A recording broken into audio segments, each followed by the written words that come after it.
Bonsoir et bienvenue à tous. Bienvenue à cette quatrième webconférence de notre programme Allo Hémato. Bienvenue notamment à tous nos amis francophones, dont surtout nos amis belges. Donc vous avez comme à l'habitude deux espaces chat et questions-réponses où vous trouverez Nassima qui vous accompagnera sur ces deux espaces. Donc le chat c'est pour papoter entre vous et questions-réponses c'est pour poser vos questions. Je vous rappelle donc le thème de cette webconférence, comment bien préparer et comment bien vivre ses vacances avec une ENMP. Et nous avons la chance d'avoir avec nous le docteur Juliette Soré-Dulphy, hématologue à Saint-Louis et bien entendu spécialiste des NMP. Donc après la nutrition, le sport, la recherche clinique, on vous propose de préparer vos valises pour mieux savourer vos vacances avec votre NMP dans le sac à dos. Et ça, quelquefois, c'est pas de la tarte, n'est-ce pas? Oh, bah, je crois pas. Faut pas dire ça, Karine. En tout cas, moi, tu m'as offert la plus jolie conférence, celle qui parle de vacances. Alors, je suis bien contente d'être avec vous ce soir. Ok. Donc, on va peut-être vous laisser parler au niveau de tout ce qu'on doit faire ou pas faire. Alors oui, j'ai essayé de regrouper quelques petits conseils. Évidemment, ce n'est pas exhaustif et c'est ouvert à questions. La première partie, c'est alors il y a beaucoup de choses qui se jouent avant le départ, parce que l'idée, c'est qu'une fois arrivé, on puisse profiter sereinement de ses vacances et ne plus trop penser à la pathologie qui potentiellement vous accompagne. Donc, un point important, c'est de pouvoir demander conseil à son médecin pour préparer les choses. Alors, la première chose, c'est est-ce qu'il y a des contre-indications à certains types de déplacements, hein. Par exemple, les gens qui vont avoir fait une embolie pulmonaire ou un AVC récemment, il y a potentiellement des contre-indications au moins relatives à prendre l'avion pendant quelques mois. Donc ça, c'est effectivement à anticiper avec votre hématologue ou avec le médecin qui aura pris en charge ces différentes pathologies qui peuvent survenir dans les complications de votre maladie. Et puis, éventuellement, on peut avoir certaines contre-indications à des destinations, notamment des destinations où on n'est pas très bien équipé sur le plan médical et où ça ne peut ne pas être recommandé de partir selon votre état de santé. Alors, pour préparer vos vacances, c'est bien de partir avec un compte-rendu qui résume toutes les informations vous concernant et concernant votre pathologie, éventuellement pouvoir l'avoir traduit si vous partez à l'étranger, traduit en anglais pour qu'il puisse être diffusé s'il y a quoi que ce soit qui vous arrive quand vous êtes sur place. Ensuite, il y a la question des médicaments. Il va falloir préparer son stock de médicaments. Et donc, par exemple, si vous partez à l'étranger plus d'un mois, il va falloir avoir plus d'un mois de traitement. Et donc, ça se prépare avec le docteur, parce qu'il faut demander à votre docteur de mettre sur l'ordonnance la mention départ à l'étranger, accord pour délivrance de plusieurs mois, donc en une seule fois. Alors, j'ai regardé sur Amélie hier soir. Donc, dans Amélie, il y a ça. Et puis, il faut avoir une attestation sur l'honneur de la part du patient à fournir au pharmacien. Et si jamais vous voulez une délivrance qui est au-delà de 3 mois, hein, si vous partez 4-5 mois, théoriquement, ça se prépare même en ayant averti la sécurité sociale et obtenu l'autorisation de la part de la sécurité sociale d'avoir une délivrance d'autant de traitements à la fois avant de partir. Donc vraiment, ça s'anticipe bien parce que vous imaginez bien que ce genre de démarche auprès de la sécurité sociale, ça ne va pas prendre 2 jours. Donc c'est important d'avoir préparé ça. Et en tout état de cause, on vous délivrera vraisemblablement jamais plus de 6 mois d'un coup. Donc voilà, à savoir. Alors après, il y a la question de la prise médicamenteuse et décalage horaire. C'est vrai que on n'y pense pas toujours, mais quand vous allez à 6 heures de décalage, vous allez me dire, mais est-ce qu'il faut que si, que ça? Alors, on va se détendre sur les NMP. Grosso modo, avec les médicaments des NMP, ce n'est pas très problématique. L'hydréa, vous le décalez au matin du lendemain, il n'y a pas de drame s'il y a une demi-dose de sauté pour un décalage horaire de 6 à 12 heures. L'interféron, c'est plus ou moins quelques jours même hein, quand c'est à l'équilibre. Donc là-dessus, il n'y a pas de souci. Et le Jakavi, qui est un petit peu plus touchy, théoriquement, toutes les 12 heures, honnêtement, il ne faut pas s'angoisser sur un décalage horaire. Il peut y avoir une dose qui saute, c'est pas bien. Ensuite, obtenir les recommandations et les ordonnances en cas de vol long, hein, ou de déplacement long. Alors, je vous l'ai mis là maintenant si tu veux passer à la diapo suivante. Ah non, je ne l'ai pas mis là, donc ce sera la diapo d'après, pardon. Et puis, en fonction d'où vous partez, les vaccins spécifiques, vous savez que quand on a un traitement potentiellement un petit peu immunosuppresseur dans le cadre de vos maladies, on est contre-indiqué pour les vaccins vivants atténués. Donc, il faut se renseigner sur les vaccins auxquels vous avez le droit, et puis sur la compatibilité des antipaludéens avec vos médicaments en termes d'interaction. Là, en général, l'hémato va vous dire que pour le coup, il ne va pas savoir quel antipaludéen prendre, mais il peut vous adresser vers une consultation du voyage et puis après confirmer que l'antipaludéen prescrit peut passer avec vos médicaments. Donc voilà, je l'avais mis là. Donc, important pour les voyages dans le cadre de votre pathologie, c'est se dégourdir les jambes régulièrement, que ce soit dans le car, dans l'avion, dans le train, dans la voiture. Il faut marcher. En voiture, il faut faire des pauses. Vraiment, c'est important, hein. Moi, j'ai eu des diagnostics d'embolie pulmonaire sur des gens qui avaient décidé de partir en Corse en voiture et paf, l'embolie pulmonaire. Donc, bien se dégourdir les jambes, s'hydrater correctement, boire régulièrement de l'eau, surtout si on est au volant, et les vêtements amples pour favoriser la circulation sanguine. Et puis après, se discute des chaussettes, des bas ou des collants de contention si on a un voyage vraiment long ou si on prend l'avion. Et puis, si on a un vol long de plus de 6 heures, il peut être proposé de faire une piqûre d'anticoagulant avant le vol. Donc, pour tout ça, faut vous préparer puisqu'il faut avoir tout ça et avoir les ordonnances pour tout ça. Et puis, faut le savoir, même si on n'a pas envie d'y penser pendant les vacances, il faut quand même être conscient des signes d'alerte de phlébite ou d'embolie pulmonaire après un voyage. Donc, douleur du mollet, douleur thoracique, essoufflement inhabituel. Une fois que vous êtes sur place après le voyage, il faut consulter. Il ne faut pas que ça devienne une obsession, mais il ne faut pas le traiter avec le mépris si vous avez eu un temps de transport un peu rallongé. Et puis, alors ça, heureusement, ça ne concerne pas beaucoup d'entre vous, mais ça peut quand même en concerner certains. Si vous êtes transfusé régulièrement, si vous avez une myélofibrose et que vous avez besoin de transfusion régulière, si vous partez sur un temps où vous savez que c'est plus court que votre temps entre deux transfusions, il faut en parler avec votre médecin pour anticiper de trouver un centre qui pourra vous transfuser sur place. Et franchement, on y arrive. Donc, vraiment, ne pas vous limiter pour ça et plutôt l'anticiper parce qu'on peut trouver des centres qui acceptent de vous transfuser sur place. Alors évidemment, si vous voulez partir au mois de juillet à Nice, ils sont beaucoup pleins, hein, ils sont très pleins les centres transfuseurs, mais voilà, ça peut tout à fait s'organiser. Bon, là, c'est vraisemblablement pas le cadre des patients avec un NMP, mais enfin, on peut avoir un NMP et autre chose.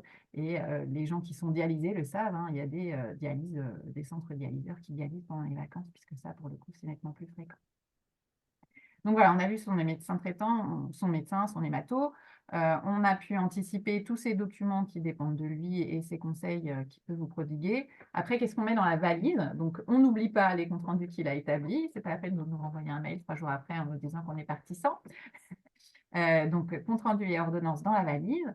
Si vous partez en Europe, vous savez que vous pouvez demander, en général ça met 15 jours, une carte d'assurance maladie européenne. Ça permet de profiter des conditions de la Sécu dans les pays européens. Donc, important à pouvoir demander.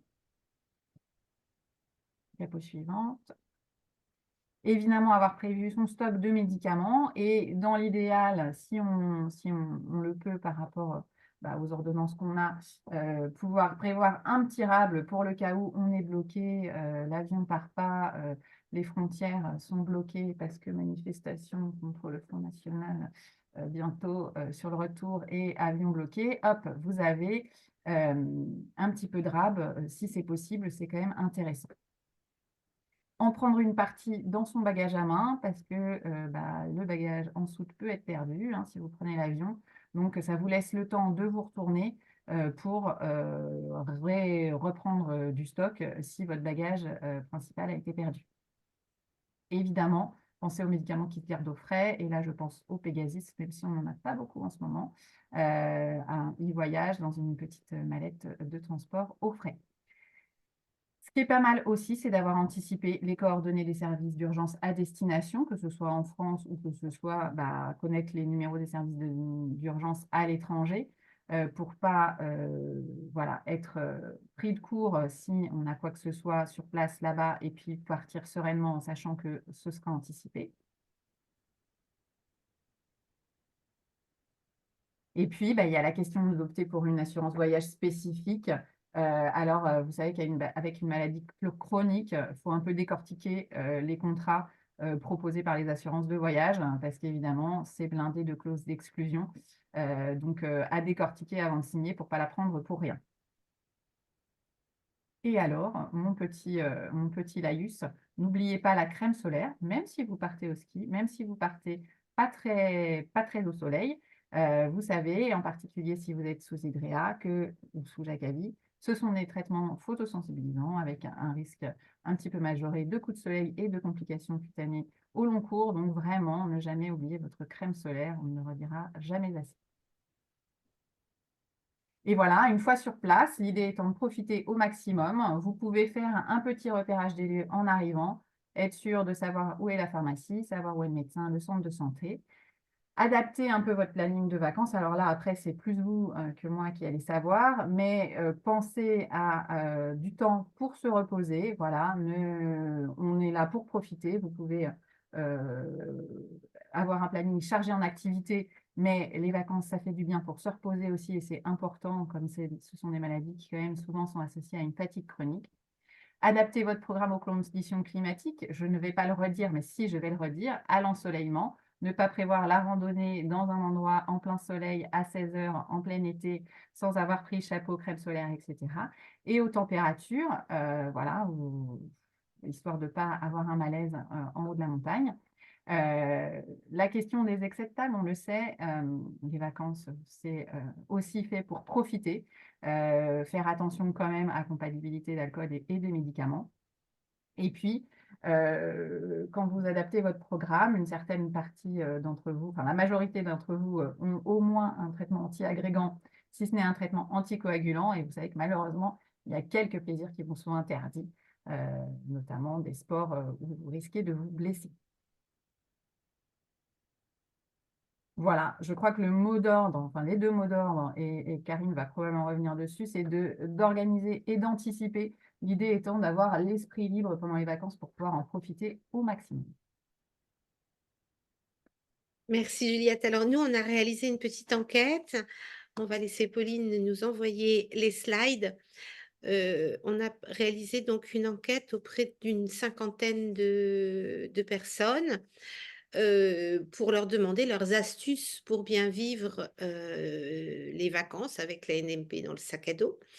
Et donc, et on l'a faite en avril dernier. 42% des personnes qui ont répondu avaient entre 41 et 60 ans, 42% entre 61 et 75 ans, 10% plus de 75 ans et 6% moins de 40 ans. Et évidemment, comme d'hab, quand on lance une enquête, désolé messieurs, mais il y avait une majorité de femmes qui ont répondu. Alors, avec toutes les astuces, on a fait, nous, ce qu'on appelle un nuage de mots. Donc, on a repris tous les mots qui venaient régulièrement. Donc, incarner pour noter vos ressentis, faire des listes. Pourquoi les listes? Parce que moi, je me suis demandé, mais pourquoi, qu'est-ce qu'ils veulent dire par faire des listes? Oui, pour pas s'énerver, faire la liste de ce qu'on veut faire parce qu'on a souvent une mémoire de poisson rouge avec nos foutus NMP. Commander ses médicaments sur le lieu de vacances, se prendre les comptes rendus de consultation et les traductions. D'ailleurs, Juliette, faudra tout à l'heure qu'on te pose une question sur les traductions. Les lunettes de soleil, d'avoir une attitude positive, d'éviter les affluences, les lieux où il y a trop de monde. C'est vrai que bon, c'est peut-être pas l'endroit idéal. Éviter les conflits en famille. Alors là, je pense que c'est toute l'année, c'est pas qu'en vacances, c'est pas bon pour la moelle. Bien choisir sa destination, réserver longtemps à l'avance. Ouais, ouais, Ouais, ouais. Moi, je trouve que l'imprévu, ça a quand même du bon parce qu'on doit déjà, on vit avec un pilulier. Alors si en plus, on doit avoir des vacances qui ressemblent à un pilulier, c'est pas génial. Éviter les périodes trop chaudes, ben oui, mais quelquefois, on n'a pas trop le choix. La crème solaire, bien entendu, ça, c'est pour te faire plaisir, Juliette. Une crème hydratante, ça, c'est au cas où vraiment ça tourne mal et qu'on a peut-être, un petit coup de soleil, stock de médicaments, petit plaisir, casque anti-bruit. Ouais, bon, s'il y en a qui aiment, oui, pourquoi pas. Éviter l'avion. Oh bah non! Faites pas comme moi. Moi, la première année, donc mon hémato que je n'ai plus m'avait dit: «Ne partez pas à plus de 200 kilomètres d'un hôpital parisien». Résultat des courses, j'ai passé des vacances à 80 kilomètres de chez moi, sur la côte normande. C'est très joli, mais pas vraiment exotique et depuis que j'ai, changé d'hémato, je peux vous dire que je bourlingue et je pars d'ailleurs demain à Madrid et après je repose, les pieds quelques jours en Normandie pour repartir en vacances cette fois-ci, mais au Portugal et après au mois de septembre à Tahiti. Vous voyez, on peut voyager, il y a pas de en prenant des précautions, il y a pas de on n'a plus à vivre, je pense, comme des reclus, coincés, sur nos NMP et puis nature, sport, piscine, hydratation organisée, ordonnance, respirer, balade, aimer et fêter. Voilà, je crois qu'en fait, le maître mot, c'est, ouais, faire la fête, quoi. C'est parce qu'il y a rien de tel, faire la fête, c'est pas obligatoirement, boire comme des petits cochons. C'est aussi, mmh, s'extasier de jolies choses qu'on ne prend pas le temps de voir. Voilà. Donc ça, c'était notre enquête et maintenant on va laisser place aux questions, car on a des questions, Juliette. Qui doit traduire les ordonnances? Elle est bonne celle-ci, moi je sais pas. Parce que oui, Ah, bah, comment alors, après, Google le fait très bien, mais si votre hémato ne sent pas, il peut vous les traduire. Enfin, d'accord, OK. Alors moi, je voulais juste apporter un témoignage concernant les piqûres, parce qu'on m'a posé pas mal de fois la question, quand on emmène son anticoagulant, dans l'avion, on peut prendre l'avion en cabine, on peut monter en cabine avec sa piqûre. Le tout, c'est de mettre alors moi, c'est mon astuce, hein. Vous mettez votre médicament chaque médicament dans une pochette transparente zippée avec l'ordonnance lisible à travers le sac transparent, que le monsieur, à la douane, voit bien que, c'est une ordonnance et pas qu'il voit uniquement le dessin de la piqûre et qu'il vous supprime vos trucs. Donc il y a pas de crainte, quoi. C'est zen, on peut prendre de l'avion avec ça, on peut prendre de l'avion avec de l'opium. J'ai déjà fait, dans mon sac à main, pas de souci. Donc faut pas se faire tout un monde de ça. Il suffit d'être logique et pratique, je pense, hein. souvent, on nous demande de faire un certificat pour les injections. En général, ça, c'est même pas nécessaire, hein. L'ordonnance, en général, suffit. Alors après, voilà, on tombe parfois sur des douaniers plus ou moins zélés et il y a peut-être quelques législations qu'on ne maîtrise pas complètement. Mais normalement, votre ordonnance fait office de certificat pour pouvoir trimballer votre injection. Alors, on a une question. Est-ce que nous sommes obligés de mettre des crèmes anti-UV et des vêtements, même sur de courtes périodes, comme sortir 10 minutes sous le soleil? Alors moi, je réponds pas parce que je suis la plus mauvaise élève de la planète dans ce domaine. Ouais, alors bah, je pense que malheureusement, on n'est pas tous égaux face au soleil et que bah, l'hydréa fait monter d'un cran, mais que bah, on part tous d'un cran et puis avec l'hydréa ou le Jacavie, on monte d'un cran. Donc là, j'ai encore vu, c'était hier matin, un monsieur qui m'a dit, mais alors moi, je prends un coup de soleil maintenant en 5 minutes au soleil, c'est vraiment pénible. Donc lui, il fait vraiment très attention. Et puis, il y a des gens qui ont quand même enfin, voilà, on n'a pas tous le même capital soleil. L'important, c'est de se connaître. Donc, les recommandations, c'est, moi, ce que je dis à mes patients, c'est que les recommandations, c'est que vous faites comme vous feriez pour un enfant, et comme on devrait d'ailleurs tous faire. Donc, c'est pas la crêpe entre midi et 16, mettre de l'indice 50 quand on sait qu'on va sortir en plein été et rester un petit peu dehors. Si on a une rando, un truc comme ça au soleil qui va durer, bah, le chapeau, voire les manches longues, parce que de toute façon, c'est souvent plus confortable au soleil d'avoir la peau masquée que d'avoir la crème qui coule, qui colle. Enfin bon, voilà. Et puis après, on s'adapte. On a l'expérience une fois de comment ça se passe. Et puis, si ça se passe bien et qu'on voit que comme ça, c'est suffisant, c'est très bien. Si on voit qu'effectivement, on est un petit peu plus sensible, voilà, il faut réadapter, mais c'est du bon sens, hein. Et voilà. Et voilà, le principe de base, c'est de se dire, on devrait tous faire comme on fait pour des enfants. Donc, on part avec ça, et puis après, on voit où on met le curseur en fonction de comment ça se passe. OK, mais alors, il y a une question, que je trouve judicieuse. Si on a 2 médicaments qui nous rendent tous les 2 photosensibles, est-ce que ça double la photosensibilité? On n'a aucune idée. Je ne sais pas. De toute façon, une fois que vous avez mis de l'indice, écran total, voilà, on risque plus rien, c'est ça? Voilà, donc Non, de toute façon, il faut quand même avoir les mesures adaptées, d'en remettre régulièrement, de ne pas s'exposer et faire la crêpe. Voilà. Après, moi, j'ai un point de vue, peut-être, on fait tous avec nos expériences personnelles. J'ai chaud à 24 degrés, alors je me dis, ah non, mais c'est pas la peine de s'exposer comme ça. On fait, voilà, mais il y a des gens qui adorent ça et c'est vrai que c'est un petit peu contraignant et qui souffrent nettement moins d'être exposé à la chaleur comme ça avant l'hydréa et qui regrette cette période-là. Mais voilà, il faut rester très raisonnable quand même sur la peau parce que c'est dommage de faire vieillir sa peau précocement. Au-delà du surrisque de cancer cutané, voilà, c'est dommage de faire vieillir sa peau précocement. alors est-ce que si on part dans un pays très, très chaud, Hein. est-ce qu'un médicament comme l'hydréa, on doit le conserver au froid ou ça reste, les Il petites faut gélules? conserver, alors, faut pas le mettre au frais, hein, théoriquement, il ne faut pas le mettre au frigo, mais effectivement, théoriquement, il ne faut pas dépasser 25 degrés pour le conserver. Donc, après, souvent, quand on part dans des pays très très chauds, on est dans des chambres où il y a la clim ou des choses comme ça. Donc, ça permet de, voilà, Ou alors vous mettez dans une bouteille thermos et ça reste comme ça isolé, c'est une de- idée, hein, ça me vient comme ça, dans de- quelque chose qui garde au frais sans être froid. voilà. Ça peut être aussi une possibilité. Alors comment gérer la chaleur? Bah, écoutez, vous allez sous les bah, je sais pas moi. Tu as une idée? On est en vacances au sud de la Loire, c'est trop chaud pour moi. Alors, comment gérer la chaleur? Bah, c'est encore une fois, l'idée, c'est de passer de bonnes vacances. Donc, si ça vous fait plaisir d'aller dans des pays chauds, que vous le supportez bien et que c'est ce qui vous fait plaisir, faut pas que vous vous l'interdissiez. Et puis, bah, si vous voyez que c'est un peu plus dur que d'habitude, et bah, plus partir le sac au dos et dormir dans l'auberge de jeunesse, mais se dire qu'on part un peu moins longtemps et qu'on prend des chambres climatisées. Enfin voilà, faut s'adapter et puis il faut se faire plaisir. Si c'est un truc qui ne nous fait pas plaisir, et ben, on change de destination de vacances. Tout à fait. Et alors, on a beaucoup de questions. Alors, on va être obligé de donner les noms des médicaments. Toujours, le Versite, faut-il le mettre au frigo?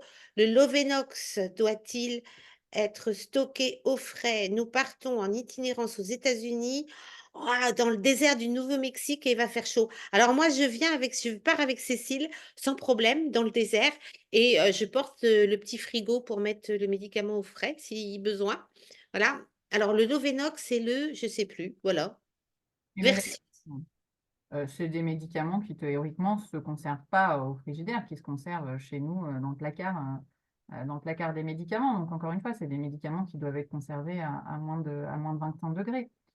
Donc, si vous partez dans un désert, c'est vrai que l'idée de Karine, c'est une bonne idée de se dire, on met ça plutôt dans un thermos qui isole, quoi. d'accord. Et alors encore une question, c'est est-ce que c'est dû à nos NMP que nos corps réagissent plus ou est-ce que c'est dû au traitement, qu'ils ne réagissaient avant, au à la chaleur, au soleil enfin, le soleil, on a compris, c'est souvent les traitements, mais on est facilement plus accablé par la chaleur. Est-ce que c'est parce que, notre moelle osseuse est folle dingue? Je pense qu'effectivement, on est quand même un petit peu plus fragilisé par rapport à ce type, voilà, au changement de température, au changement de climat. Donc, je vais te faire une réponse de Normand, tu aimeras ça, c'est un peu les deux. Mais la pathologie, oui, sur le fait de moins tolérer la chaleur, de moins tolérer la fatigue, etc., il y a probablement une participation de la NMP. Et puis après, les gens ne tolèrent pas tous aussi bien les traitements les uns que les autres, hein, donc enfin, vous, vous avez une meilleure connaissance que moi du traitement au quotidien parce que bah, vous le vivez. Après, moi, j'ai une connaissance livresque et puis j'ai une connaissance plus variée. Et on voit bien que deux personnes à qui je donne le même traitement ne vont pas le vivre pareil du tout. Donc, on n'est pas tous égaux face au traitement non plus. Oui, en fait, c'est de la haute couture, Mm. c'est ça? Vers quoi on aimerait tendre, hein. Et alors, est-ce qu'on doit alors les vacances, on a parlé tout à l'heure de repos, de détente, voilà. Mais est-ce qu'on peut oser? Oui, Oser, marcher, oser, même si chez soi on a du mal à se faire une rando, se dire: «Bon, ben là, je suis en vacances, il y a pas de stress, il y a pas de parasites, comme, le téléphone portable, l'ordinateur, le boulot et tout». Est-ce que là, c'est le moment d'oser faire des choses qu'on n'arrive pas à faire à la maison? oui, faut oser. Alors après, voilà, c'est des réponses générales, hein. Il y a des gens qui vont avoir des pathologies cardiovasculaires un peu complexes, qui doivent en reparler avec leur médecin avant de se lancer dans des choses un peu physiques, hein. Donc effectivement, hein, si on a des complications cardiovasculaires et une cardiopathie, il faut quand même demander à son médecin avant, et pas à son hémato, là, à son cardiologue avant dans quelle mesure on peut majorer l'effort physique. Mais dans la grande majorité des cas, s'il n'y a pas de comorbidité particulière, d'autres pathologies particulières, oui, des choses où vous restreignez un petit peu au quotidien parce que ça vous fatigue et que bah, il faut tenir la journée au boulot et enchaîner celle d'après, etc., etc. En vacances, vous avez le droit d'essayer plus, bien sûr. Et puis, bah, faut s'écouter, c'est-à-dire que bah, ça passe, tant mieux. Ça passe pas, bah, on lève le pied le lendemain. D'accord. Alors une autre question, celle-ci c'est une question de Nassima. Est-ce que l'altitude est déconseillée dans les NM pour les NMP?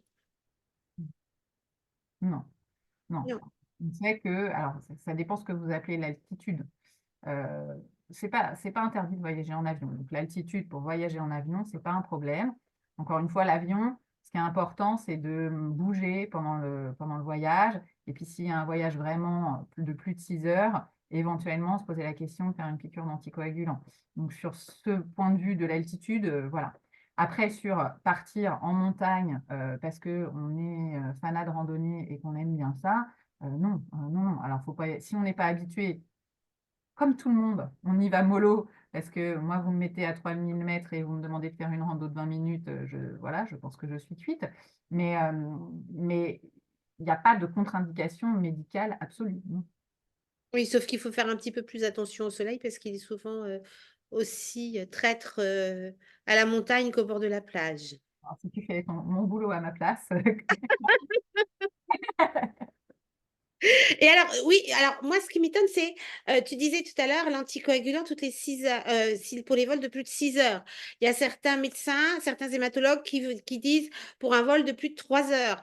Alors c'est vrai que nous, en tant que patients, quand on Hier soir, j'ai regardé un petit peu les recos entre 2000, les recos de la Société de Réa là, pour la prévention du risque cardiovasculaire en avion. Elles varient d'un an sur l'autre. Elles sont de grades très, très modérés. Donc, effectivement, il y a pas de reco absolu, hein. Les recos, elles sont floues. Je vous dis, il y a une reco tous les 2 ans et tous les 2 ans, le grading change.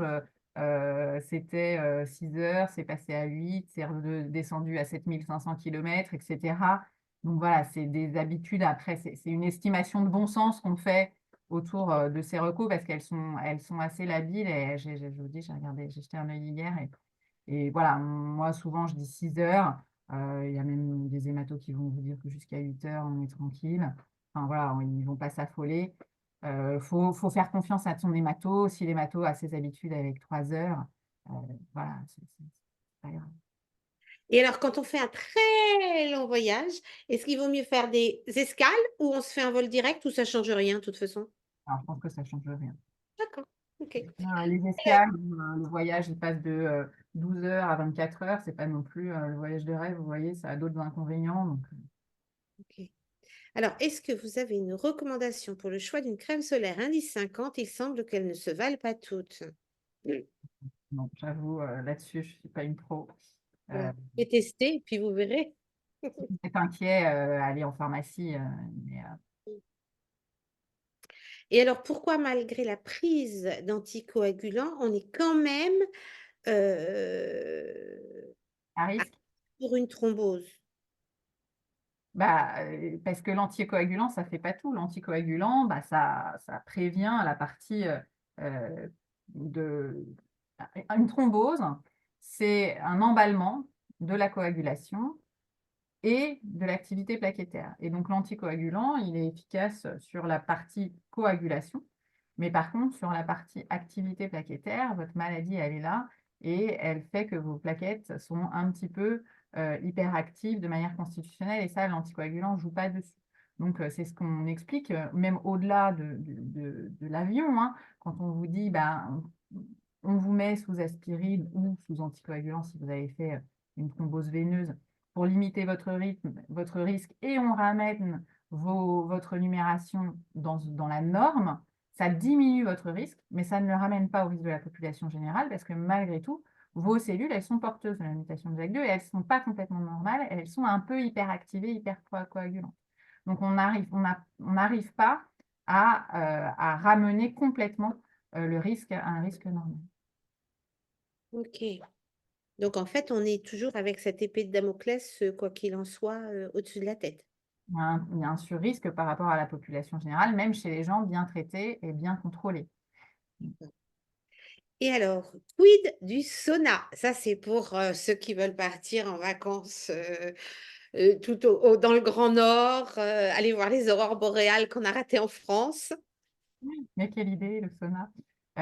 Les écarts de température, quand même, c'est comme ça, brutaux, c'est quand même un petit peu compliqué. Après, si vous l'aviez déjà fait, que vous le tolérez bien, et encore une fois, qu'il n'y a pas eu de pathologie cardiovasculaire déclarée, vous pouvez essayer, mais voilà, effectivement, c'est pas la chose la plus. Bon, si vous pouvez vous faire plaisir autrement. Donc vous oubliez aussi en hiver d'aller vous plonger dans une rivière sous la glace. Parce que ça, moi, on me l'a proposé, j'ai juste regardé et rien qu'en les regardant, on a froid. Alors, avec des comorbidités, est-ce que vous déconseillez de prendre l'avion? Non, vraiment. Et encore une fois, même les gens avec un AVC récent, les recos de la Société de cardiologie sont pas des contre-indications absolues, vous voyez. Donc, effectivement, je pense qu'après un épisode aigu récent de moins de 6 mois, il faut se poser la question. Mais sinon, si tout est bien équilibré, il n'y a pas de raison que vous vous empêchiez de prendre l'avion. D'accord, donc en fait, il faut, essayer de caler, un rendez-vous avec, son hématologue juste avant de partir. Quelques semaines avant de partir. Parce que vous savez bien, enfin, je veux dire, quand c'est les comorbidités qui parlent, c'est pas, enfin, vous savez bien si vous avez fait un AVC il y a plus ou moins de 6 mois, ou si vous avez fait un épisode de, de- de- de syndrome coronaire il y a plus ou moins de 6 mois. Donc, vous voyez votre cardio, votre hémato une fois dans l'année, il va vous redire si les choses sont stables, il n'y a pas de contre-indication absolue. Alors, dans les contre-indications, qu'en est-il de la plongée? Alors, il y a 2 types de plongée. Il y a j'y connais rien, mais moi je lis ce qu'on m'envoie comme question, celle avec le masque et le tuba ou alors avec des bouteilles? Alors, c'est Parce qu'on pareil, c'est pas vraiment la maladie hématologique qui va aller contre-indiquer ça, c'est plutôt si vous avez fait un antécédent vasculaire et c'est à rediscuter effectivement avec votre spécialiste cardiovasculaire ou neurologue. Euh, mais s'il n'y a pas d'événement, si c'est juste parce que vous avez une pathologie hématologique, mais pas fait de complications particulières, c'est pas formellement interdit. Donc, si c'est quelque chose qui vous fait vraiment plaisir, c'est pas formellement interdit. d'accord, donc on peut aller, explorer, les épaves au fin fond, Là, encore une fois, ça ne va pas être la pathologie hématologique le problème. Donc, oui, ça plus cardiaque, éventuellement, c'est ça? il y a les pathologies neurologiques. D'accord. Alors, apparemment, il y a aussi pas mal de problèmes avec l'eau de mer, qui transforme les corps en Ah oui, oui, hein, vous avez les SMP, sujet aux prurites aquagéniques. Et effectivement, l'eau de mer, ça les déclenche encore, encore plus volontiers. Donc ça, si vous avez un prurit majoré par l'eau de mer, il n'y a pas grand-chose à y faire, à part dessaler la mer. Non, ça c'est... Oui, ou changer de destination de vacances. Il n'y a pas que la mer, la voilà, campagne. c'est ça. C'est que là, pour le coup, faut essayer et soit ça passe, soit effectivement, ça ne m'étonne pas du tout qu'on ait enfin, voilà, l'eau de mer déclenche plus volontiers un prurit que l'eau douce. Donc, Et c'est à cause du sel? vraisemblablement à cause du sel. Alors, le prurit aquagénique, on ne l'explique pas bien, hein, la physiopathologie n'est pas complètement expliquée, mais c'est une eau bien plus irritante. Ouais. D'accord. Et alors, quand en dehors des vacances, là, on espère un jour un été qui va arriver sur la métropole. Est-ce que on est aussi obligé, entre guillemets, de se tartiner de crème indice 50 quand on reste chez soi, quand on va faire ses courses, quand on va dîner chez des copains, déjeuner, parce que dîner, évidemment, le soleil n'est plus là. Voilà. Est-ce qu'il faut vraiment au quotidien avoir ce tube de crème en été ou bon, c'est vraiment pour des expositions qui sont Ouais, risquées? ça va être au cas par cas. C'est-à-dire que si vous allez faire vos courses, que vous passez 5 minutes dehors, etc., que vous allez chez les copains et que finalement vous déjeunez à l'ombre, etc., en moyenne, la plupart des gens vont pouvoir faire sans se camoufler et mettre le 50 s'ils restent à l'ombre. Mais il y a des gens qui vont être beaucoup plus sensibles et qui en auront besoin vraiment. Donc voilà, est-ce qu'il y a une dame qui dit dans le sud, la crème, c'est tous les jours. Oui, il y a plein de gens qui n'ont pas de NMP. Quand on vit à Marseille, à mon avis, l'été, NMP ou pas NMP, si on veut protéger sa peau correctement, il faut de l'indice 50 tous les jours. Donc ça dépend à la fois des conditions climatiques, du temps d'exposition. On va 5 minutes faire ses courses. Normalement, en 99% des cas, il n'y a vraiment pas de souci. C'est pas la peine de se tartiner de crème solaire. Et encore une fois, il y a des patients qui vont dire, bah si, ça m'est arrivé une fois. Donc, ça leur est arrivé une fois. Maintenant, ils sont habitués, ils savent que, bah oui, ils sont très sensibles et ils mettent leur crème. Mais voilà, dans 98% des cas, ça va être bien. Mais par contre, bah, vous vivez à Marseille, oui, vous allez prendre l'apéro chez les copains, que vous ayez une NMP ou pas, à mon avis, il faut mettre de la crème solaire. Hein. On n'a Donc, pas de problème de photosensibilisation sous Pégasis. Non. oui, c'est aussi le Pégasis, c'est aussi Pas photosensible. de problème de photosensibilisation, a priori. Donc non, on est moins inquiet. Mais après, c'est quand même un bon conseil de pas faire d'excès avec le soleil. Mais on n'a effectivement pas ce problème. C'est un des rares effets secondaires en moins. Quand les gens sont sous Pégasis, on a beaucoup moins de toxicité cutanée soleil. Ok, ben écoutez, a priori, on a fait le tour de tous les bons conseils pour que chacun passe de bonnes vacances ou Donc, c'est essaie. du bon sens, hein, surtout. C'est vraiment la base, c'est beaucoup de bon sens et il y a plein de choses. Il suffit d'y réfléchir calmement et c'est voilà, c'est même pas médical, c'est du bon sens. Donc, et l'idée étant vraiment, je pense que le maître mot, c'est d'avoir anticipé avant les vacances pour pouvoir profiter pendant les vacances. Oui, Voilà, de ne pas s'interdire des choses juste sur le fait d'avoir une pathologie chronique, d'être conscient qu'on a des limites, effectivement, que si on a des complications cardiovasculaires, bah, il y a des choses qui potentiellement, effectivement, vont nous être interdites, que si on est sous anticoagulant, effectivement, on ne va pas aller se lancer dans des choses, dans du ski de compète, etc. Que si on est thrombopénique aussi, hein, si on n'a pas beaucoup de plaquettes, il y a quand même aussi un certain nombre sur lesquels il faut se restreindre. Que si on est anémique, effectivement, bah, il faut voir quel est le degré d'activité qu'on peut tolérer pour, voilà, sans être complètement essoufflé à chaque moment. Mais au-delà de ça, il n'y a pas d'interdit absolu avec cette maladie. allez, quelqu'un nous souffle une bonne idée, être porteur d'une fiche, personne à prévenir en cas d'accident. Mm. Voilà, mais ça encore, c'est du bon sens et ça devrait être fait par tout un chacun. Enfin, moi, c'est ce que j'exige de mes enfants. Oui, ouais, on Écoute, part pas faire qu'on ait une NMP ou pas, on ne part pas faire son jogging sans sa carte d'identité, quoi. voilà, c'est ça. Mais écoutez, merci, merci, merci beaucoup pour tous ces bons conseils. Donc, si vous souhaitez, échanger à nouveau avec le docteur Soredulfi en vrai et en live, ce sera le 13 septembre prochain lors de la journée de notre association à l'hôpital Saint-Louis. Hein? J'avais un autre webinaire que je me rappelais plus. Non, c'est les journées de Ah, la non, non, non, non, c'est la journée. C'est bon, ça, on l'a noté, on l'a calé. Donc, pour la journée de l'association, eh bien, vous pouvez vous inscrire, sur notre site, il y a toutes les infos.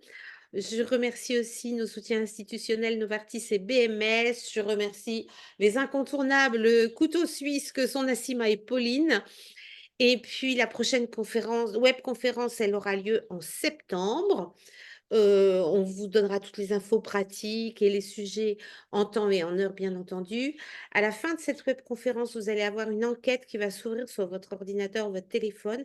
Merci de prendre 2 petites minutes pour y répondre et pour nous aider à améliorer, ces webconférences.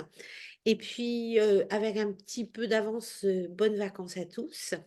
Et puis Juliette, eh bien, bon vol, hein, pour, Madrid. Ce sera pas des vacances, mais on y sera. Voilà. Bonne fin de journée et bonnes vacances à tous. Au revoir.